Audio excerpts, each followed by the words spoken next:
The story begins inside the world's most terrifying fortress prison, the Shawshank Redemption, a concrete monster so secure that escaping it is considered a death wish. Thousands of inmates live here, many old enough to forget the outside world. Because one rule rules everything: try to escape and the punishment is immediate, merciless death. Into this hell walks Andy Dufresne, a calm, intelligent banker who has just been sentenced to life for murdering his wife and her lover. A crime he insists he never committed, but with no evidence to save himself, he is swallowed by Shawshank's iron jaws. When Andy and the new inmates enter the prison yard, the older prisoners bet cigarettes on who will break down and cry first. Red, the man who can smuggle anything, bets on Andy, believing the quiet, soft-spoken banker will crumble by nightfall. But when darkness arrives and the prison erupts with mocking shouts meant to break the newcomers, someone else cracks, screaming for home until guards beat him unconscious. Andy, however, does not shed a single tear, and Red loses the bet, realizing there is steel hidden inside this quiet man. The next morning, Andy sits alone until he meets Brooks, the old librarian who has survived 50 long years behind these walls. Andy gently learns every rule from him, and when Brooks mentions Red can get anything from outside, Andy immediately approaches Red and asks for something strange: a tiny rock hammer. Red is suspicious, warning Andy that enemies will soon find him. But he gets the hammer anyway, laughing when he sees how small it is. It'll take you 6 centuries to dig a hole with this. Days pass and Shawshank shows its real brutality. In the laundry room, 3 predatory inmates trap Andy, beat him bloody, and assault him. This nightmare repeats for 2 years, while Andy silently endures horrors no man should bear. Then one day, a repair crew is chosen to fix the prison roof, Andy and Red included. Overseeing them is Hadley, the most feared guard in Shawshank, a man who crushes bones without hesitation. When Andy overhears Hadley complaining that the government will steal most of the inheritance he received from his dead brother, the banker in him senses an opportunity. Andy approaches him, and Hadley snaps, grabbing him by the collar and nearly throwing him off the roof. But Andy calmly explains how Hadley can legally avoid taxes by gifting the money to his wife, saving every penny. Surprised, Hadley asks what Andy wants in return, and Andy simply says, "Beer for my friends." The next day, as the prisoners sit on the rooftop in the warm sun drinking cold beer like free men for the first time in years, Andy sits alone, smiling, not drinking, just watching, because for a moment he gave these broken men a taste of freedom. And in that moment, Andy Dufresne stops being just another inmate. He becomes someone unforgettable inside Shawshank. Time passes inside Shawshank, and Andy's reputation slowly spreads. The rooftop beer incident earns him respect, and his friendship with Red deepens. One night, the prison shows a movie starring Rita Hayworth, and after the screening, Andy quietly asks Red for a large poster of her, something innocent, but meaningful for him. But when Andy steps outside, the same 3 predators who tormented him for years confront him again. This time Andy fights back with everything he has, but 3 men overpower him brutally. They beat him so savagely, he ends up in the hospital for an entire month. The ringleader is punished with solitary confinement for a week. But when he returns, Hadley, the guard whose taxes Andy saved, takes matters into his own hands and beats the man so violently he becomes permanently paralyzed. When Andy finally returns to his cell, he finds the giant Rita Hayworth poster waiting for him, a gift from Red. Life moves on, and one morning the warden himself enters Andy's cell with guards, pretending to search for contraband. But in truth, he's curious about Andy, the man who saved Hadley a fortune. The warden notices Andy's Bible, takes it, mutters a cryptic line, "Salvation lies within," then gives it back and leaves. The next day he calls Andy to his office and appoints him assistant librarian, secretly planning something bigger. Soon guards start sending prisoners to Andy for financial advice, tax forms, savings, legal loopholes, and Shawshank begins whispering Andy's name with a strange mix of respect and awe. Years pass and Andy becomes the warden's hidden weapon for laundering money. The warden launches a new labor program that forces inmates to work outside for almost no pay, winning massive contracts and earning piles of illegal cash. But Andy, with his banker's mind, transforms that dirty money into perfectly clean wealth by creating a fake identity, a man who doesn't even exist, depositing huge amounts under his name so that if the law ever investigates, they'll chase a ghost. Shawshank changes again when a young, lively inmate named Tommy arrives. Tommy is friendly and street smart, and he quickly becomes popular.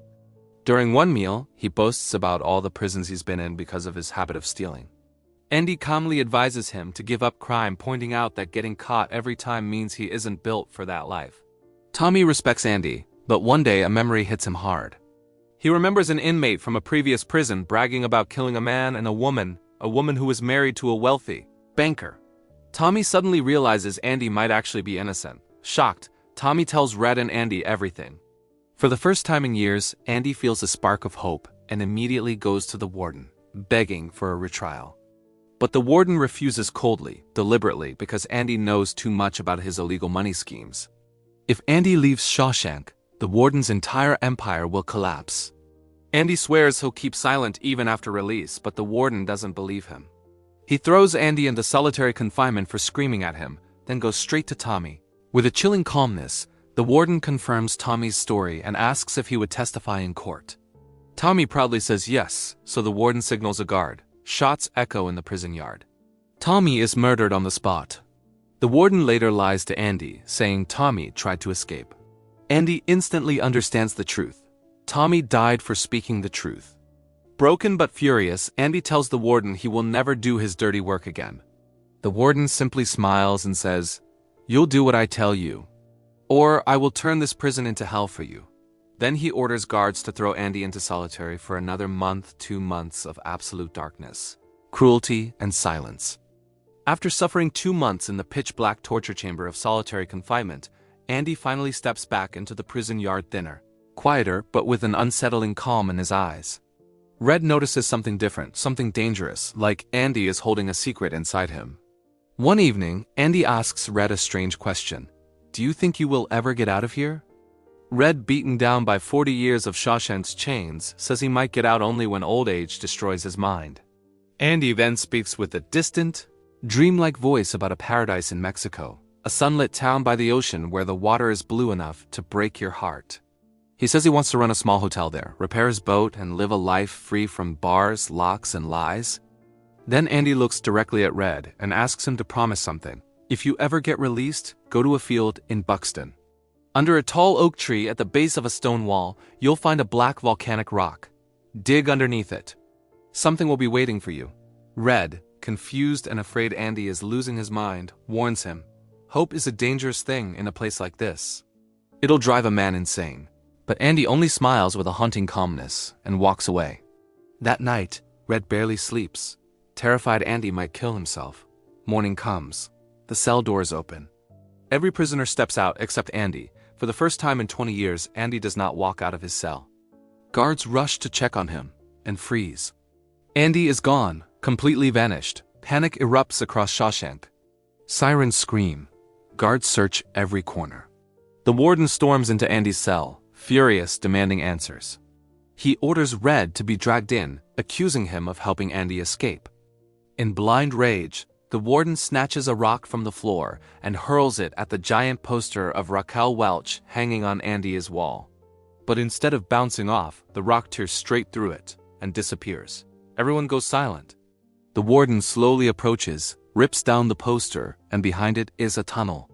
A perfectly carved, impossibly smooth, 20-year-long tunnel. Andy had been digging through solid concrete with that tiny rock hammer since the day he arrived, hiding the dust in his pockets and scattering it in the yard for years. The guards follow the tunnel to a sewage pipe, where they find Andy's old clothes and that same tiny hammer worn, dull, and sacred. The truth crashes down on the warden. Andy crawled through a half-mile sewage pipe, breaking it open with a rock, sliding into the filth of Shawshank like a ghost and disappearing into the storm outside. While Shawshank burns in chaos, Andy is already far away. At sunrise, he walks confidently into a bank, the same bank holding all the warden's laundered money under the fake identity Andy himself created. With complete legal documents and perfectly forged signatures, Andy withdraws $370,000 of the warden's dirty fortune. He mails the warden's secret financial files and accounting records directly to a local newspaper. The next morning, headlines explode across the city, exposing the warden's corruption, slave labor, and money laundering. Reporters and police storm toward Shawshank to arrest him. But before they can reach his office, the warden, cornered by his own sins, pulls out a gun and ends his life. Meanwhile, Red finally receives parole after 40 years. but freedom tastes hollow. Loneliness swallows him just like it consumed Brooks. Red stays in the same small room Brooks stayed in, battling the same urge to end it all. Until he remembers Andy's words, that promise under the oak tree. With trembling hope, Red travels to Buxton, finds the massive oak and discovers the black rock Andy described. Beneath it, he uncovers a small box containing money and a heartfelt letter from Andy, urging him not to give up, reminding him that hope is a good thing, maybe the best of things. Red follows the path Andy paved for him, crossing the border into Mexico. And then, on a sunlit beach with endless blue water, Red finally sees him, Andy Dufresne, quietly repairing a boat, living the life he dreamed. The two friends embrace, finally free, finally alive, finally standing in a world where hope won, and Shawshank lost forever.